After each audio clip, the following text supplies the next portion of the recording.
Early morning fire leaves 15 persons homeless. Guyana's tourism industry sees records growth.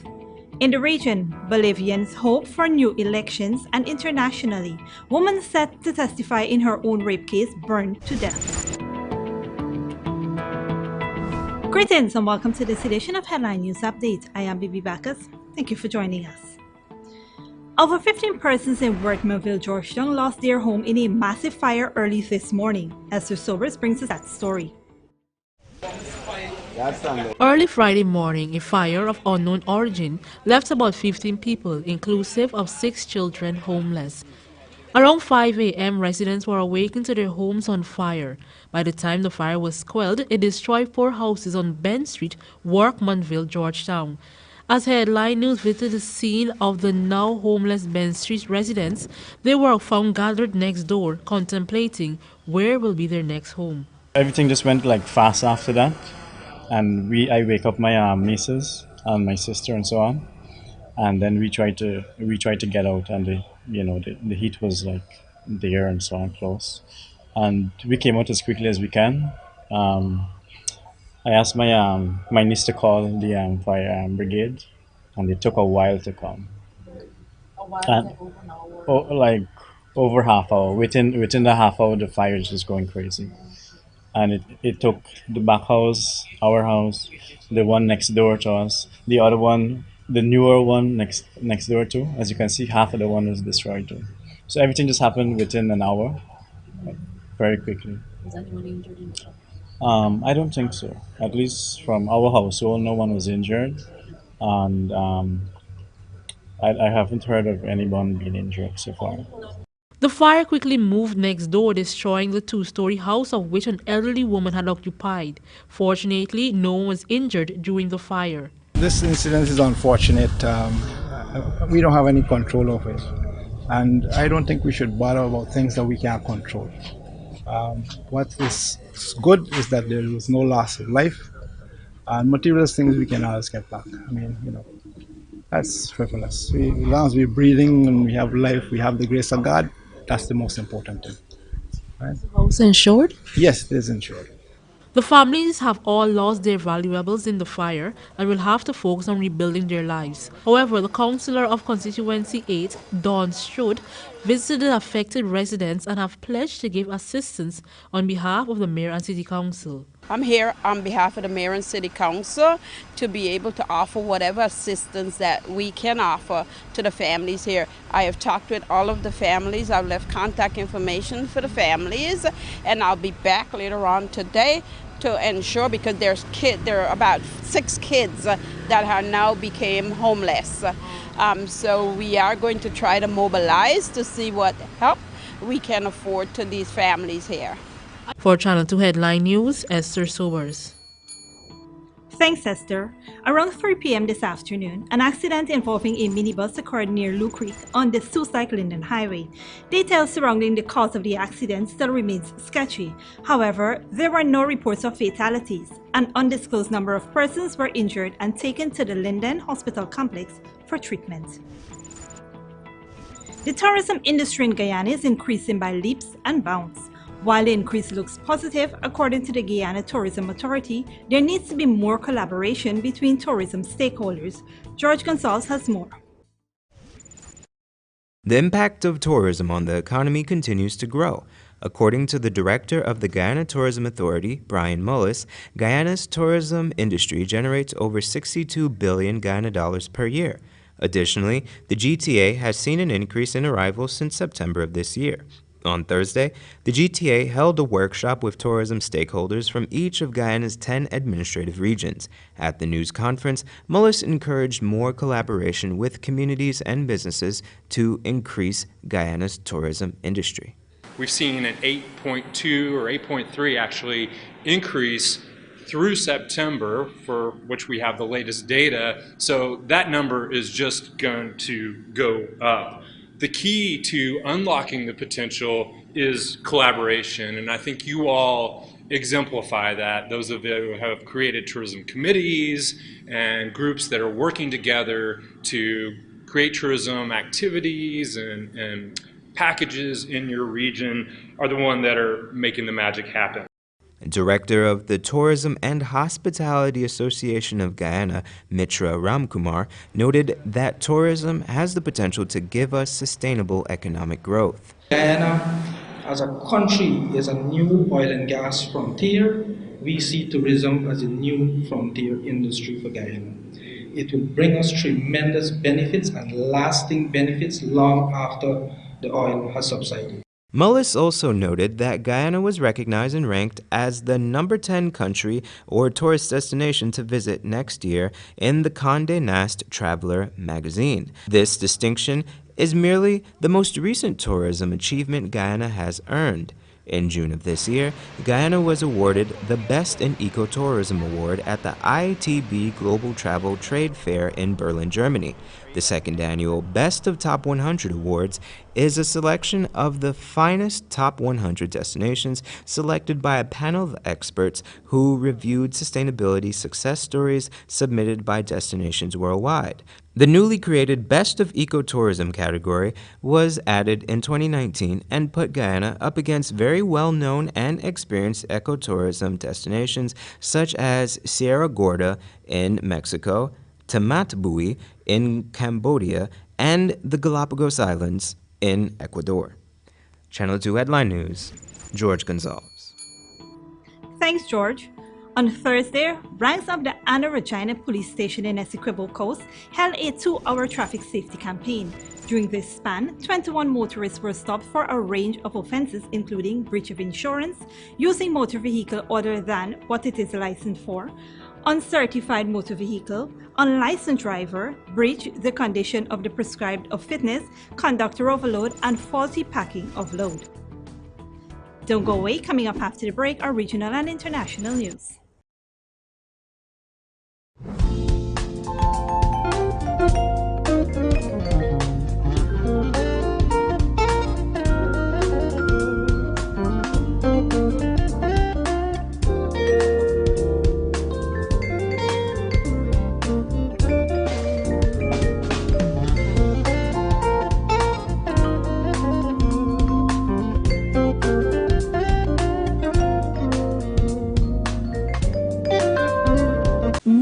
Francois chocolatier is a liquidy cake teasing your taste buds. It's handmade, it's chocolate, it's true, it's healthy, organic, delicious, and nutritious.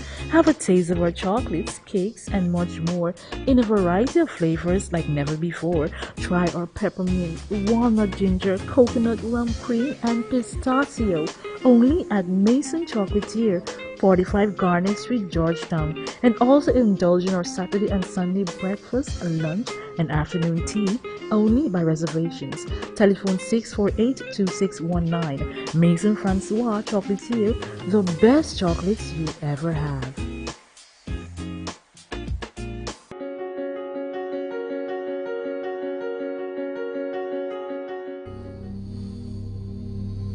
This place is really hot. What's wrong with your AC? It's not working. Well, we wouldn't be able to continue this meeting anymore because this place is extremely hot. Wait, please don't go. Here's a company you can call to get your AC fixed. Action Cool. Honey, what's for dinner? I had a hard day. I'm sorry you had a hard day, but guess what, babes? I didn't cook today because the stove is not working. Having trouble at home or at the office? Then call the professionals at Action Cool. Our fully trained technical team have the skills and experience in repairs of all air-conditioned units, refrigerators, gas stoves, washing machines, and a whole lot more. For further information, visit us at 86 Hill and Princess Street, Mandela Avenue, Georgetown, or call us on telephone number 225-7867.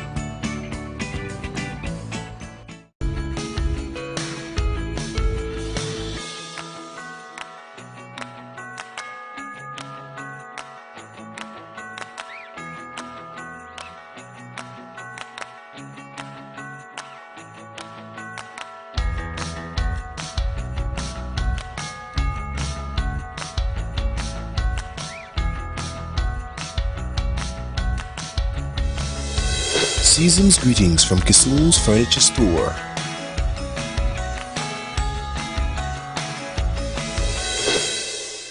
It's It's bigger, it's better, it's back. It's GTT's plus size Christmas promotion.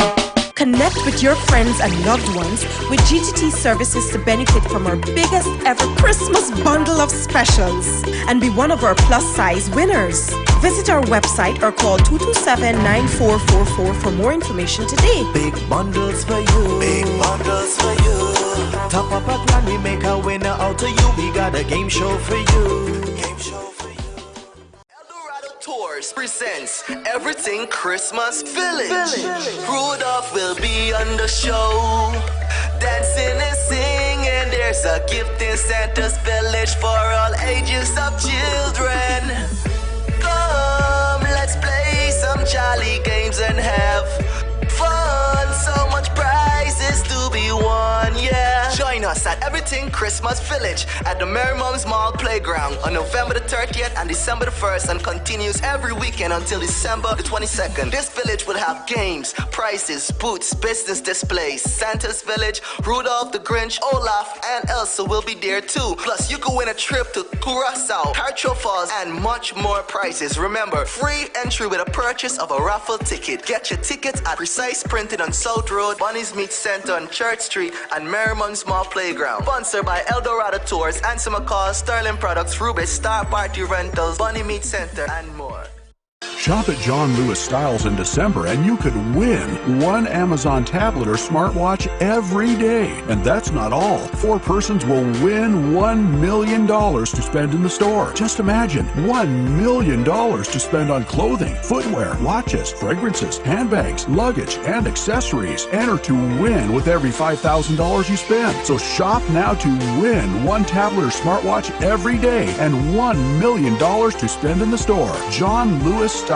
Simply different. Welcome back. In the region, after weeks of political unrest that left more than 30 people dead, Bolivians are hoping for new elections. Longtime President Evo Morales is in exile in Mexico. He resigned following accusations of voter fraud. Al Jazeera's John Holman reports. After the abrupt exit of long-term President Evo Morales and the protests and deaths that followed, a tense calm prevails in Bolivia. The country is functioning, at least, under an interim government, but it's also in limbo, waiting for fresh elections that have yet to be called. The best thing would be for elections, democratic elections, without the fraud that the last president did, and that it happens soon, because the country is paralyzed in certain aspects, and with a new elected government, things will be better. Meanwhile, interim President Janine Áñez's unelected administration has been busy, radically altering the country's foreign policy and accusing Venezuela of causing the recent upheaval not just in Bolivia, but throughout the region. Mr. Maduro, through Diosdado Cabello, using his cousin, has financed all the terror that Bolivians have experienced in recent days. The terror that Colombians, Chileans, and Peruvians are experiencing. This is really a conspiracy against Latin America. Closer to home, Morales has been accused of sedition and heading up a narco network. Charges have also been presented against other leaders from his party. Some Bolivians are happy with what they see as a rooting out of institutionalized corruption. The interim government is acting to bring to light the barbarities that the last government committed, so it would be good that they stay for a bit longer. Others see it as a revenge mission from conservatives finally back in power. The country's next president was due to take up the reins on the 22nd of January. That's not going to happen now. And meanwhile, the interim administration, instead of just a caretaker role, is taking actions which, while it and its supporters feel are necessary to clean up the country and bring fresh direction, to others carry the whiff of political persecution. In El Alto, supporters of ex-President Morales said there'd been a clampdown against them. They reject Janine Áñez, seeing her as illegitimate. Right now we need elections. Janine Áñez says there's peace. What peace in El Alto? There's no peace. They say that we've been vandalizing the city, but it's a lie. They were gathered to try and find out if social programs begun under Morales will continue. That and other questions will only be definitively answered after Bolivia goes to the polls, whenever that is. John Holman, Al Jazeera, La Paz.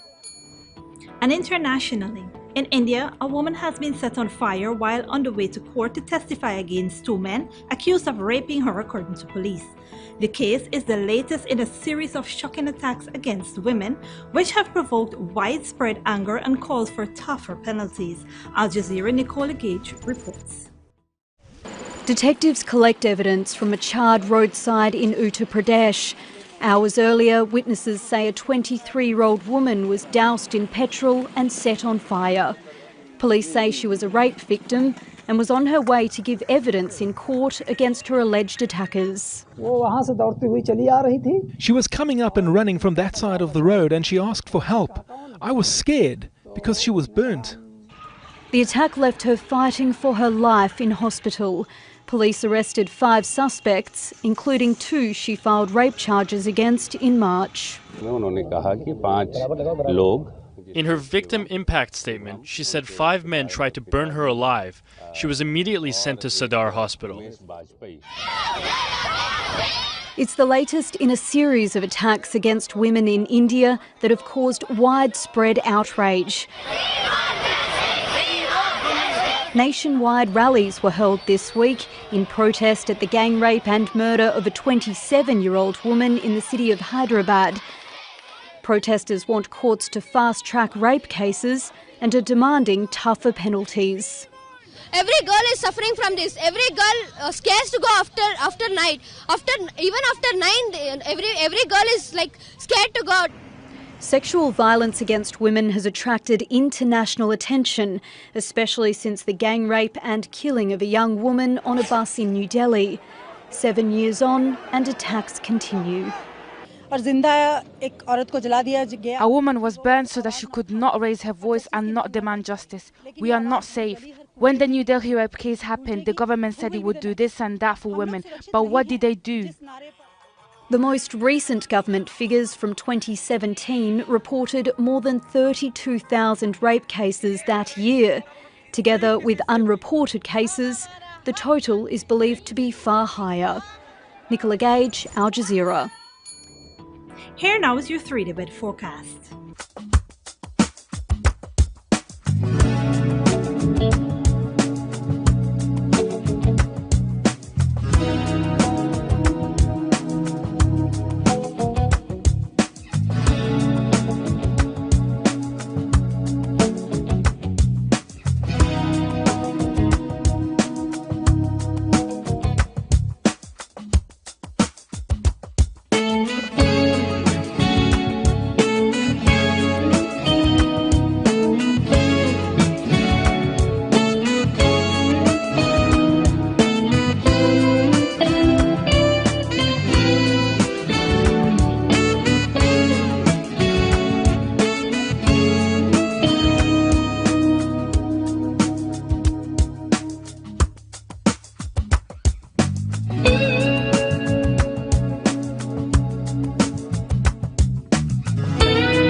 That is all for this edition of Channel 2 Headline News Update. Tune in on Monday at 7 p.m. for another episode. Be sure to subscribe, like, and follow us on Facebook and YouTube, or you can visit our website at headlinenewsguyana.com for more news. Until then, take care.